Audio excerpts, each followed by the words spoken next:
৩১ রানে ২ উইকেট, শুরুতেই চাপে বাংলাদেশ, কিন্তু তারপর যা হলো তার রীতিমতো ইতিহাস। অধিনায়ক শান্ত একাই বদলে দিলেন পুরো ম্যাচের চিত্র। মাত্র ১২৯ বলে তুলে নিলেন রেকর্ড গড়া সেঞ্চুরি, আর সেই উল্লাসের পাশেই মুমিনুলের ৯১ রানের হৃদয় ভাঙা আক্ষেপ। দিন শেষে বাংলাদেশ ৪ উইকেটে ৩০১। মিরপুরের প্রথম দিনের পুরো রোমাঞ্চকর গল্প জানতে পুরো ভিডিওটা দেখুন।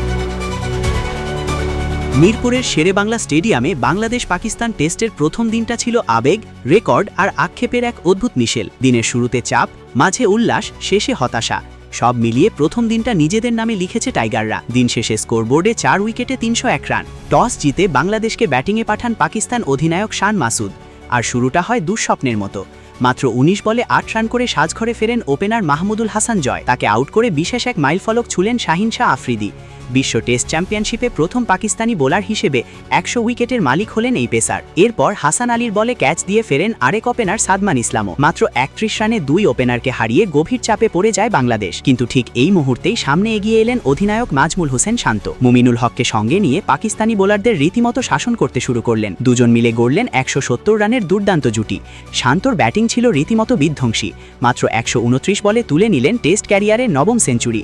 ১২টি ৪ ও ২টি ৬ সাজানো ১৩০ বলে ১০১ রানের এই ইনিংসটি ছিল দেখার মতো। তবে শুধু সেঞ্চুরিই নয়, শান্ত লিখলেন ইতিহাস। অধিনায়ক হিসেবে মাত্র ১৭ ম্যাচে এটি তার পঞ্চম সেঞ্চুরি। এর আগে ৩৪ ম্যাচে ৪ সেঞ্চুরি নিয়ে এই রেকর্ডটি ছিল মুশফিকুর রহিমের। সর্বশেষ ৮ ইনিংসে শান্তর শতকের সংখ্যা ৪, অর্থাৎ সর্বশেষ ৫ টেস্টের ৪টিতেই ছুঁয়েছেন ম্যাজিক ফিগার। ফর্মের দিক থেকে এই মুহূর্তে শান্ত সত্যিই অপ্রতিরোধ্য, কিন্তু মুদ্রার উল্টো পিঠে ছিল মুমিনুলের হৃদয় ভাঙা গল্প। 50 পেরিয়ে সেঞ্চুরির পথেই ছিলেন তিনি। চতুর্থ উইকেটে মুশফিকের সঙ্গে গড়েছিলেন ৭৫ রানের জুটি, কিন্তু ৯১ রানে এসে নোমান আলীর বলে এলবিডব্লিউর ফাঁদে পড়েন মুমিনুল। রিভিউ নিয়েছিলেন, কিন্তু ভাগ্য সহায় হয়নি। ২০০ বলে ১০টি ৪-এ ৯১ রানের এই ইনিংস শেষে মাথা নিচু করে মাঠ ছাড়লেন তিনি। দিনের শেষ পর্যায়ে মুশফিকুর রহিম ও লিটন কুমার দাস মিলে স্কোরকে নিরাপদ জায়গায় নিয়ে গেছেন। পাকিস্তানের হয়ে শাহিন, হাসান আলী, নোমান আলী ও মোহাম্মদ আব্বাস একটি করে উইকেট নিয়েছেন। সব মিলিয়ে প্রথম দিনটা বাংলাদেশের। কাল দ্বিতীয় দিনে মুশফিক লিটন জুটি কতদূর যেতে পারেন সেটাই এখন দেখার বিষয়।